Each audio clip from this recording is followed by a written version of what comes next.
हमारे channel shine the word. इस video में हम लोग देखने वाले हैं क्लास 12 का आपका जो समाजशास्त्र का चैप्टर 1, 2, 3, 4 है उसके मोस्ट इंपॉर्टेंट क्वेश्चंस। ये जो है आपका समाजशास्त्र का जो पार्ट 1 के 4 चैप्टर्स हैं उनके जितने भी आपके मोस्ट इंपॉर्टेंट क्वेश्चन बनते हैं जो कि एनसीईआरटी रिलेटेड है और जो कि आपके एग्जाम में पूछे जा सकते हैं वो हम लोग देखने वाले हैं। ये रिवीजन वीडियो है तो अच्छे से देखिएगा। ये क्वेश्चन हम लोग देख भी चुके हो सकते हैं पहले, क्योंकि हम लोग मोस्ट इंपॉर्टेंट क्वेश्चन देखने वाले हैं चैप्टर्स के, इसीलिए आप लोग अच्छे से देखिएगा। आपका रिवीजन भी हो जाएगा। अगर जो आपने पहले नहीं देखा है तो आपको अच्छे से आ भी जाएगा। तो चलिए स्टार्ट करते हैं। वीडियो थोड़ा सा लंबा हो सकता है इसलिए आप लोग अच्छे से देखिएगा, कंसिस्टेंस होकर देखिएगा ताकि आप लोगों को अच्छे से समझ में आ जाए। तो जहाँ पे जो हम लोग का फर्स्ट क्वेश्चन आ जाता है वो बहुत इंपॉर्टेंट आ जाता है। जो क्वेश्चन है वो है समाजशास्त्र को परिभाषित कीजिए, सहज बोध ज्ञान क्या होता है। ये जो क्वेश्चन है ये आप स्टार्टिंग से पढ़ते आ रहे होंगे जब से आपने समाजशास्त्र ली है कि समाजशास्त्र आखिर होता क्या है। तो समाजशास्त्र क्या होता है?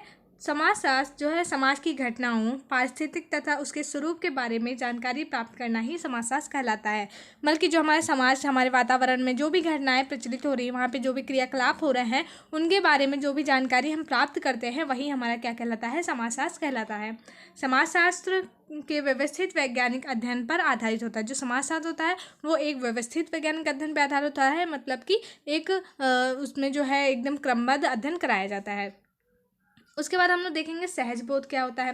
तो समाज के बारे में अथवा किसी अन्य विषय के बारे में जो ज्ञान कोई व्यक्ति अथवा बच्चा अपने समाज या परिवार में रहकर लेता है उसे सहज बोध कहते हैं। मतलब कि आप लोग, जैसे कि आप लोग एक समाज में जन्म लेते हो, आप अपने घर में जन्म लेते हो तो आपको पहले से वहाँ पे घर में सिखाया जाने लगता है कि बाहर आपको कैसे बोलना है, जो बड़े हैं उनको आप बोलना है, जो अच्छे से बोलना है, नमस्ते करना है। ये सारी जो चीज़ें होती हैं ये आपको पहले से सिखाई जाती है समाज के बारे में कि आपको समाज में कैसे रहना है। तो ये आपका सहज बोध कहलाता है। इस ज्ञान के लिए व्यक्ति को पुस्तकें आदि पढ़ने की ज़रूरत नहीं होती है, उसे यह ज्ञान अपने आप आसपास वातावरण से ही आसानी से मिल जाता है। क्या बुक में पढ़ाया जाता है, लेकिन आपके मम्मी पापा पहले ही बता देते हैं कि अगर जो कोई बड़ा मिले तो आप उसे आप कह के बुलाइएगा, उससे नमस्ते करिएगा, उससे अच्छे से बात करिएगा, उस पर चिल्लाना नहीं है, उससे बुरी तरीके से बात नहीं करना। तो ये सारी चीज़ें कौन सिखाता है? आपको अपने आप सीख जाते हैं, अपने मम्मी पापा के द्वारा आप सीख जाते हैं। तो ये चीज़ आपका सहज बोध कहलाता है। तो फर्स्ट क्वेश्चन आई होप आप लोगों को समझ में आ गया होगा। बहुत ईजी है और बहुत ही इंपॉर्टेंट है। सेकंड क्वेश्चन पे बढ़ते हैं। उसके बाद क्वेश्चन है हमारा, समाजशास्त्र से हमें क्या सीखने को मिलता है। जो समाजशास्त्र है वो हमें क्यों पढ़ाया जाता है, आखिर उससे हमें सीखने को क्या मिलता है। तो चलिए देख लेते हैं।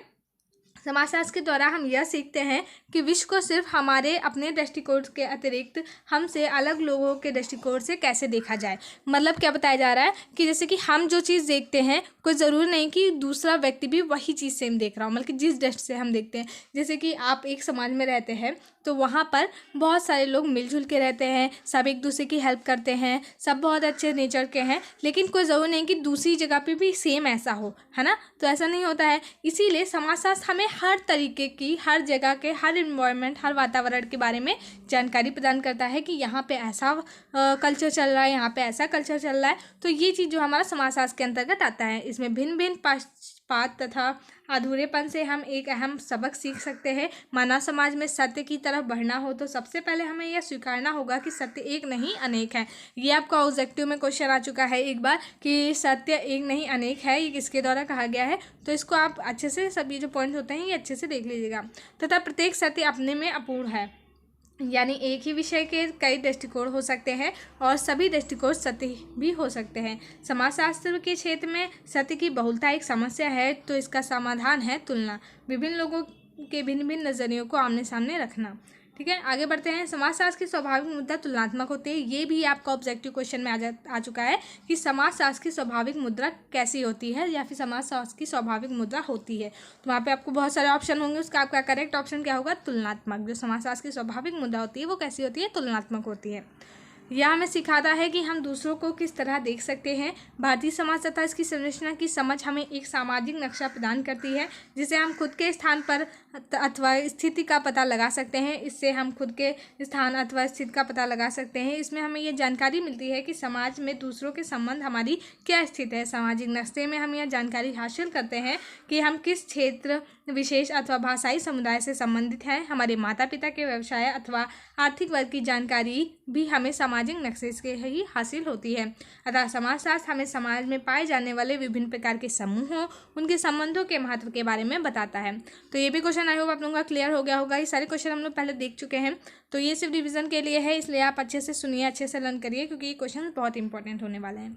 उसके बाद क्वेश्चन हमारा है, समाज के आधारभूत कार्य क्या हैं। जो समाज के आधारभूत कार्य होता है वो क्या क्या है। तो चलिए देखते हैं। समाजशास्त्रियों तथा सामाजिक मनोविज्ञानियों के शब्द फंक्शन बल्कि कार्य को जीव विज्ञान से लिया है, जहाँ इसका प्रयोग कुछ निश्चित जैविक क्रियाओं के लिए शारीरिक रचना रख रखाव हेतु किया जाता है। किसी भी समाज की निरंतरता तथा अस्तित्व को बनाए रखने के लिए निम्नलिखित कार्य आवश्यक हैं, जैसे समुदायों की नियुक्ति, विशेषज्ञता, सेवाओं का उत्पादन तथा वितरण एवं आदेश का पालन। तो ये सारा समाज के कुछ आधारभूत कार्य होते हैं। उसके बाद क्वेश्चन है हमारा, सामाजिक संरचना से आप क्या समझते हैं। जो सामाजिक संरचना होती है इससे आप क्या समझते हैं। तो समाज में कौन कौन लोग निवास करते हैं, किस किस व्यवसाय के, किस समूह के लोग निवास करते हैं, यही हमारा एक तरीके से सामाजिक संरचना कहलाती है। तो एक समाज में शामिल होते हैं कौन, जैसे महिला हो गया, पुरुष हो गया, वयस्क हो गया, बच्चे हो गए, विभिन्न प्रकार के व्यावसायिक तथा धार्मिक समूह इत्यादि, ये सारे लोग एक समाज में निवास करते हैं। माता पिता भी होते हैं, बच्चे और विभिन्न समूह के बीच अंतर संबंध। अतः अंत में समाज के सभी अंग मिलते हैं तथा व्यवस्था अंतर संबंधित तथा पूरक अवधारणा बन जाती हैं। तो ये हमारे समाज का हिस्सा होते हैं। आगे बढ़ते हैं। उसके बाद क्वेश्चन आ जाता है हमारा, आत्मवाचन क्या है। बहुत इंपॉर्टेंट क्वेश्चन है, एनसीईआरटी का क्वेश्चन है, आप लोग एनसीईआरटी बुक में देख सकते हैं। आत्मवाचन क्या होता है। तो समाजशास्त्र हमें यह दिखा सकता है कि दूसरे हमें किस तरह देखते हैं। यह आपको सिखा सकता है कि आप स्वयं को बाहर से कैसे देख सकते हैं। इसे आत्मवाचन या कभी कभी स्ववाचन या कभी कभी आत्मवाचन भी कहते हैं। मतलब कि समाजशास्त्र हमें क्या दिखाता है कि दूसरों की दृष्टि से देखना, ये हमें सिखाता है। लेकिन आत्मवाचन क्या होता है कि खुद को आप बाहर से कैसे देख सकते हैं, ये चीज़ हमारा आत्मवाचन या स्ववाचन कहलाता है। आगे बढ़ते हैं। उसके बाद क्वेश्चन आ जाता है हमारा, समाजशास्त्र तथा अन्य विषयों के बीच मुख्य अंतर क्या है। जो समाजशास्त्र होते हैं और जो अन्य विषय होते हैं, अदर सब्जेक्ट होते हैं, उनके बीच में डिफरेंस क्या आ जाता है हमारा। तो समाजशास्त्र एक ऐसा विषय है जिसमें कोई भी शून्य से प्रारंभ नहीं होता है, क्योंकि हर किसी को समाज के बारे में जानकारी रहती है, जबकि अन्य विषय विद्यालयों, घरों अथवा अन्य जगहों पे पढ़ाए जाते हैं। तो समाजशास्त्र क्या होता है, आप लोग हमेशा से जब जन्म लेते हो, आप जन्म से ही एक समाज में निवास करने लगते हो। वहाँ की बातें, वहाँ के कल्चर, वहाँ के प्रोग्राम्स, वहाँ पे हर चीज़ें जो भी घटित होती रहती है, आप लोग हमेशा से देखा करते हो एकदम बचपन से ही।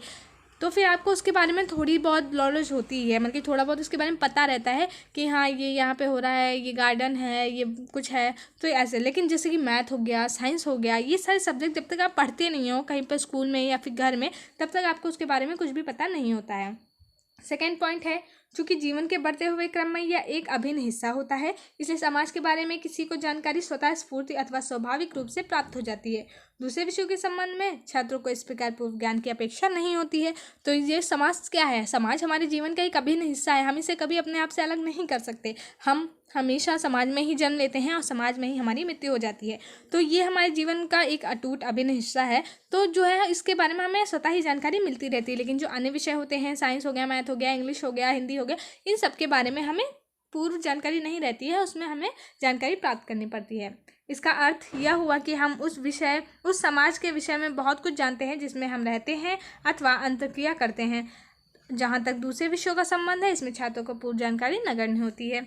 यद्यपि इस प्रकार की पूर्व जानकारी अथवा समाज के साथ प्रगड़ता तथा समाजशास्त्र में लाभ या हानि दोनों ही है। मतलब क्या बताया जा रहा है कि जो समाज के बारे में हमारी विचारधाराएं होती हैं, हमें समाज के बारे में जो पहले से पता रहता है, वो हमारे लिए मतलब कि अच्छा भी है और बुरा भी है। जैसे कि हमें कोई चीज़ बहुत अच्छी बताए समाजशास्त्र के बारे में, तो वो तो चलो ठीक है। लेकिन आपने देख लिया, आप छोटे हो, मान लो 3-4 साल के हो, आपने देख लिया कि आपके पड़ोस वाले जो हैं बहुत दिन रात झगड़ा करते हैं, तो आपको लगता है कि हाँ सारे पड़ोसी ऐसे होते हैं, बस झगड़ते रहते हैं और कुछ नहीं होता। तो ये चीज़ जो होती है, ये आपकी मानसिकता पे प्रभाव डालता है। पूर्व जानकारी के अभाव में दूसरे विषयों के संबंध में लाभ अथवा हानि का प्रश्न ही नहीं उठता है। ये था क्वेश्चन। आई होप आप लोगों को ये भी समझ में आया होगा। आगे बढ़ते हैं। उसके बाद क्वेश्चन आ जाता है हमारा जनसांख्यिकी संश्लेषण वाला जो आपका चैप्टर है उसका। ये क्वेश्चन है, जनसांख्यिकी संक्रमण के सिद्धांत के बुनियादी तर्क को स्पष्ट कीजिए। संक्रमण अवधि जनसंख्या विस्फोट के साथ क्यों जुड़ी है। तो ये आपका एनसीईआरटी क्वेश्चन है, अच्छे से देखिएगा। तो जनसांख्यिकी संक्रमण का सिद्धांत के बुनियादी तर्क क्या है। तो जनसंख्या वृद्धि विकास के सभी स्तरों के साथ जुड़ी है तथा सभी समाज जनसंख्या वृद्धि से संबंधित एक विशिष्ट तरह के विकास प्रारूप को अपनाते हैं। मतलब कि जो जनसंख्या वृद्धि है वो हर स्तर के साथ जुड़ी हुई है, वो समाज के सभी स्तरों से संबंध रखती है। इसीलिए ये जो है जनसांख्यिकी संक्रमण का ये बुनियादी तर्क कहलाता है। यह तर्क स्पष्ट करता है कि अगर एक समाज अविकसित व तकनीकी रूप से पिछड़ा है तो वह जनसंख्या वृद्धि की गति धीमी व कम हो सकती है, या इसलिए क्योंकि इस प्रकार से अकुशल समाज के प्रति व्यक्ति अर्जन क्षमता निम्न व नाममात्र की होगी। इस प्रकार के समुदाय में लोग हाथ से काम करते हैं, कुपोषण आदि से ग्रस्त रहते हैं व उनमें मृत्यु दर एक शिक्षित व कुशल समाज के कई गुना ज़्यादा होती है। इसमें वृद्धि दर निम्न होती है क्योंकि दोनों जन्म दर व मृत्यु दर ऊंची रहती है, इसलिए उनमें ज़्यादा फर्क नहीं होता है। एक विकसित समाज में जन्म दर व मृत्यु दर दोनों निम्न रहती है अतः उनमें भी कम होता है। पिछड़ेपन व दक्ष लोगों के मध्य की अवस्था के संक्रमण अवधि कहते हैं, जिसमें जनसंख्या की जन्म दर अधिक व मृत्यु दर विभिन्न कारणों की जैसे स्वास्थ्य के में सुधार, अच्छा पोषण आदि होती है, जिसकी वजह से उनकी जो मृत्यु दर होती है वो कम होती है। समाज में व्यवहार सापेक्षिक समृद्धि व लंबे जीवन काल के साथ सामंजस्य बिठाने के समय लेता है, अतः संक्रमण अवधि में जनसंख्या विस्फोट की स्थिति पैदा हो जाती है। उदाहरण, भारतीय समाज ने अभी तक अपने प्रजनन व्यवहार में कोई बदलाव नहीं किया है, जबकि पिछले कुछ दशकों से यहाँ पर मृत्यु दर में मौतों में काफ़ी गिरावट आ रही है। क्योंकि मौतों में गिरावट की आ रही है, मृत्यु दर कम क्यों हो रही है? क्योंकि इस समय ना हमारे पास बहुत सारी ऐसी चिकित्सा सुविधाएं हैं जिसकी वजह से जो हमारे वहाँ जो भी डिजीज़ होती हैं, जो भी रोग वगैरह होते हैं, उनका उपचार बहुत ही जल्दी हो जाता है, जिससे कि लोगों की मृत्यु होने से लोग बच जाते हैं। इस वजह से हमारी मृत्यु दर में बहुत ही ज़्यादा कमी आ रही है। इस तरह हम देखते हैं कि संक्रमण अवधि या पिछड़ेपन की मध्य अवस्था व विकास जनसंख्या विस्फोट के साथ जुड़े हैं। समाज को इस बदलती स्थिति में सामंजस्य बिठाने में वक्त लग सकता है। आगे बढ़ते हैं। उसके बाद क्वेश्चन आ जाता है हमारा, जनसंख्या की आयु संरचना क्या है? आर्थिक विकास व समृद्धि के लिए उसकी क्या प्रासंगिकताएं हैं? तो जनसंख्या की आयु संरचना क्या है, तो चलिए देख लेते हैं। इसका आशय यह है कि किसी देश में युवा व्यक्तियों की संख्या कितनी ज़्यादा है ताकि वह देश के आर्थिक विकास व समृद्धि में योगदान दे सके। तो आयु संरचना से क्या आशय है कि किसी देश की वह जनसंख्या या फिर ऐसे व्यक्तियों की संख्या जो कि देश के आर्थिक विकास, देश की समृद्धि में योगदान दे सके, यही हमारा क्या कहलाता है? आयु संरचना कहलाता है। आगे देखते हैं। जनसंख्या की आयु संरचना आर्थिक विकास व समृद्धि के काफ़ी योगदान दे सकती है, क्योंकि भारत के पास युवाओं के तौर पर काफ़ी बड़ा व बढ़ता हुआ श्रमिक बल है जो समृद्धि व समृद्धि की दृष्टि से लाभ प्रदान कर सकते हैं। आयु की दृष्टि से कार्यशील आबादी 15 से 64 साल तक की आयु की होती है। मतलब कि जो कार्यशील आबादी होती है आयु की दृष्टि से, एज के हिसाब से, वो 15 ईयर्स से लेकर 64 ईयर्स तक होती है। 65 के बाद लोग रिटायर हो जाते हैं और 15 से पहले बच्चे काम नहीं करते हैं। तो ये होता है कार्यशील जनसंख्या की आयु। कार्यशील वर्ग अपने भरण पोषण के साथ आयु के बाहर के वर्ग को भी सहारा देती है जो परिश्रमित होते हैं। जनसांख्यिकी संक्रमण पारदर्शिता अनुपात को, अर्थात कमाने वाले तथा न कमाने वाले लोगों के वर्ग के मध्य के अनुपात को कम कर देते हैं, जिससे समृद्धि की संभावना पैदा हो जाती है। भारत आज आयु संरचना की तुलना में ऊंचे देशों की तरह समझा जाता है। भारत को युवा तथा कार्यशील लोगों की वजह से जनसांख्यिकी लाभांश मिल रहा है। भारत में कार्यशील लोगों की वर्तमान पीढ़ी काफ़ी बड़ी है जो अपने पोषण के साथ साथ वृद्ध अपेक्षाकृत छोटी पीढ़ी का भी पोषण कर रही है। इस तरह आयु संरचना आर्थिक विकास यानी एक श्रमिक बल के रूप में समृद्धि यानी पारदर्शिता अनुपात को कम करने में काफ़ी प्रासंगिक है। तो ये था हमारा क्वेश्चन। आई होप आप लोगों को ये भी समझ में आया होगा। आगे बढ़ते हैं। उसके बाद क्वेश्चन है हमारा, जनसांख्यिकी क्या है? बहुत इंपॉर्टेंट क्वेश्चन है, बहुत अच्छे से समझिएगा कि जनसांख्यिकी क्या होता है। तो जनसांख्यिकी, जिसे जनांख्यिकी भी कहा जाता है, वो जनसंख्या की सुव्यवस्थित अध्ययन करने वाला विज्ञान है। मतलब कि जिस विज्ञान के अंतर्गत हम जनसंख्या का सुव्यवस्थित अध्ययन करते हैं, एक अच्छे तरीके से उसके बारे में पता लगाते हैं, वही हमारा जनसांख्यिकी कहलाता है, जिसे हम लोग डेमोग्राफी भी कहते हैं। इसको इंग्लिश में डेमोग्राफी कहा जाता है, जो कि यूनानी शब्द दो शब्दों से मिलकर बना है। पहला है डेमोस तथा दूसरा है ग्राफिन। तो डेमोस का अर्थ होता है लोग और ग्राफिन का वर्ड का मतलब है। इस प्रकार जनसांख्यिकी का शब्द अर्थ है लोगों का वर्णन करना।